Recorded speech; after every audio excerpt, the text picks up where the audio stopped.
Have you ever tried to start a habit and no matter what you did, it just did not seem to stick? Maybe you lasted for a couple days and then found yourself reverting back to your old habits. In this video, we're going to talk about how to create habits that stick. My name is Coach Kyla and I'm a Christian life coach and execution strategist here to help you to get out of your head and execute.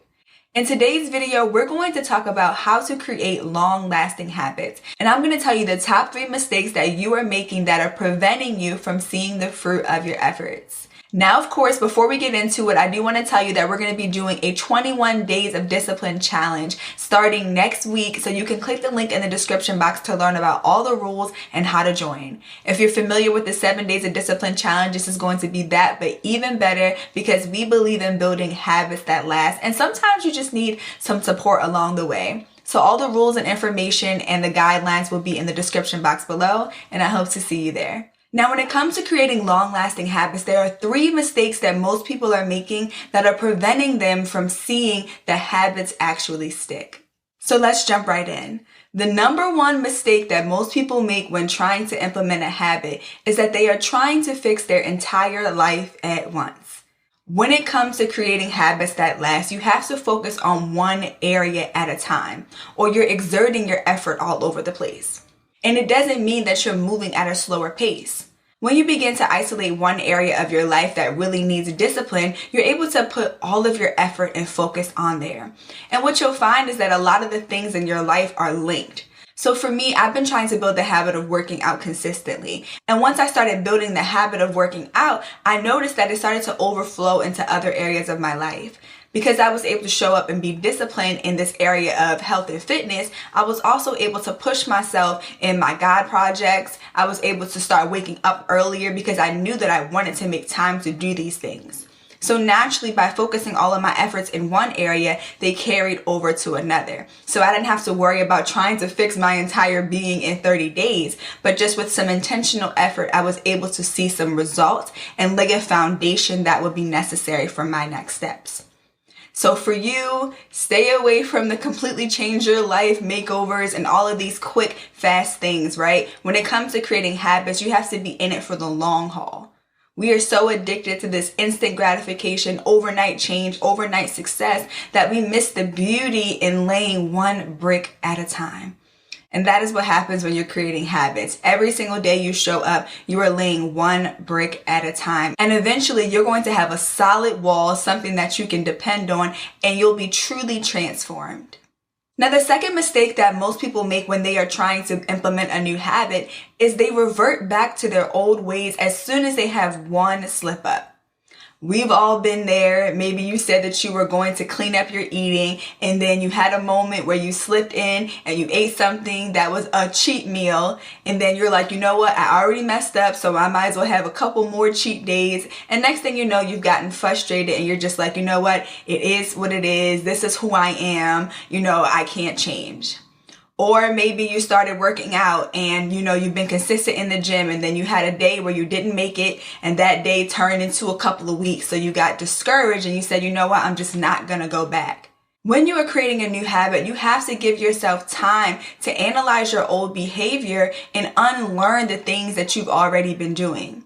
Most of you have been sabotaging yourselves for your whole lives, and so to think that you're going to change overnight is so unrealistic, and it can be very frustrating and discouraging in your journey. Long-lasting habits take time to build and even more time to unlearn all the behaviors that you have been so accustomed to. Sometimes our body and our mind does things in routine, so we don't even have to exert much effort. But when you try to do something different, you're working against what's natural to you. And so you have to give yourself time to process and adjust. I'll give you another example about a habit that I was building. I wanted to pray every single day, specifically in tongues to build up my spirit. And I remember there were days where I was really consistent. And then if I missed a day, I would be like, oh, okay. Like I would try again the next day. But after so many failed attempts, I was just like, okay, you know what? I'm just going to forget about it. And I'll just pick this up another time, right? That's another thing that we do. We say when we're discouraged that we'll just try this at a later time. But again, all you have to do is learn the art of resetting yourself.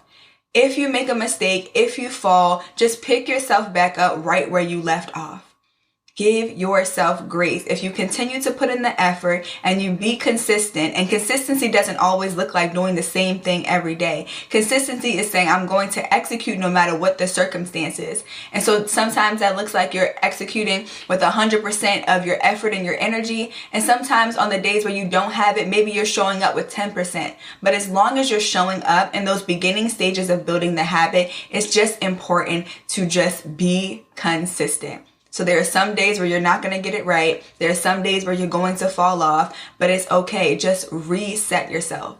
You don't need it to be the first of the month for you to build a new habit. You can start building a habit on the 6th. You can start building a habit on the 22nd. It does not matter. All you have to do is learn the art of resetting. Now, the last mistake that most people make when trying to create a long-lasting habit is that they set unrealistic timelines for change.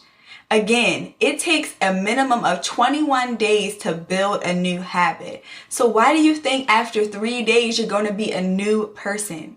You have to give yourself time. And one of the things about creating a long-lasting change is that you have to take time to track and analyze the triggers that have caused you to fall off. Okay, this is a part of practicing the art of resetting. The reason why you give up and you get discouraged so easily when you miss a day or you miss a couple days and then you just completely abandon it is because you're not paying attention to the triggers that happen right before you're about to fall off. So I'll give you an example. When I was building the habit of praying every day and praying consistently, I would notice that how I spent my nighttime directly impacted my morning.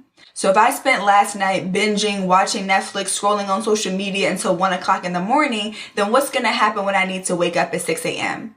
I'm going to be tired. I'm going to be more likely to hit snooze, and I'm going to be more likely to skip prayer because now I'm rushing to try to get through my day. So if this keeps happening, I'm creating a cycle in my life that's making it really hard to build that habit of consistent prayer. So for you, you have to pay attention to the things that are triggering you. And once you recognize those triggers, you can start to put these boundaries in place or these disciplines in place that will help you to stay focused. So back to another example of the working out consistently. One of my biggest triggers for not working out was not having a plan. I would always try to go to the gym and just do what I could do and then just get out. But I would either get bored or I wasn't making any progress in my goals. So I would get very frustrated and just be like, this isn't working. So I just wouldn't do it at all because I was feeling a lot of decision paralysis and overwhelm. So in order to reduce that, I invested in a trainer. I started laying out my workout clothes and I started habit stacking, where you are pairing a habit that you already have with a habit that you're trying to build. So now every time I go to a cafe and I start editing or doing some work, I'll also pack my gym bag so that I'm more likely to just go while I'm already out. This is recognizing the trigger and putting boundaries and disciplines in place. And that has helped me to create a long-lasting habit in multiple areas of my life. So let's recap. In order to create these long-lasting habits, you have to stop making these 3 mistakes. Number 1, stop trying to change your whole life at one time. Start by focusing on 1 to 2 habits that you want to build and see those things through over time. Mistake number 2, stop reverting back to your old habits after one slip up. Give yourself grace and practice the art of resetting. Every day is a new day and new habits take time to build and even more time to unlearn all of the bad habits that you have. Give yourself some grace. And finally, mistake number 3, stop setting unrealistic timelines for change. It takes 21 days to build a habit. So as you start building, start tracking and analyzing and pay attention to the triggers that are causing you to fall off. And then put disciplines and boundaries in place. So this wraps up the end of the video. Don't forget to sign up for the 21 Days of Discipline Challenge using the link in the description box. This challenge is going to help you lay a great foundation to start building that spiritual and physical discipline that you need to become all that God has called you to be. I love you guys so much, and I'll talk to you in the next video.